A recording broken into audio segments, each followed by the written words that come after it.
আসসালামু আলাইকুম। বাংলাদেশ জাতীয়তাবাদী দল বিএনপি অঙ্গ সংগঠনের নেতাকর্মী যারা আছেন এখানে সবাইকে জানাচ্ছি আমার পক্ষ থেকে আন্তরিক শুভেচ্ছা, অভিনন্দন। দীর্ঘদিন যাবৎ আমরা যারা মাঠে ছিলাম, মামলা হামলা এবং ঘরবাড়ি ভাঙচুর করছে আমাদের, তারা আজকে সবাই একবদ্ধতা হয়ে চলতে হবে। সামনের দিনগুলোতে আমাদের সবাই একবদ্ধতা হয়ে কাজ করতে হবে। ইতিমধ্যে দেখতে পাচ্ছি বাংলাদেশ জাতীয়তাবাদী দল বিএনপির মধ্যে কিছু সংখ্যক লোক যারা দুই মুখ সাপ ঢুকে পড়েছে। আমরা তাদের বিরুদ্ধে প্রতিবাদ করব।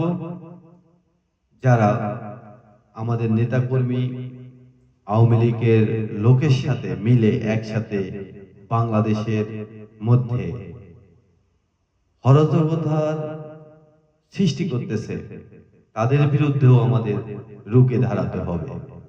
কারণ বাংলাদেশ জাতীয়তাবাদী দল আপনার আমার বাংলাদেশের 18 কোটি মানুষের সবার। আপনারা দেখতে পাচ্ছেন যে 5 তারিখের পরে বাংলাদেশে আওয়ামী লীগ নামক যে একটা দল ছিল, নেতা ছিল, নেত্রী ছিল, দেশ ছেড়ে পালিয়ে গিয়েছে। সে আপনারা বলেন যে বাংলাদেশে সে আসতে পারবে না। না আসার 5টি কারণ আছে। আমি আপনাদেরকে বলতে গেলে অনেক লং টাইম লাগবে। আমি একটা কারণ আপনাদেরকে বলি। বাংলাদেশে সে আসতে পারবে না তার একটা কারণ,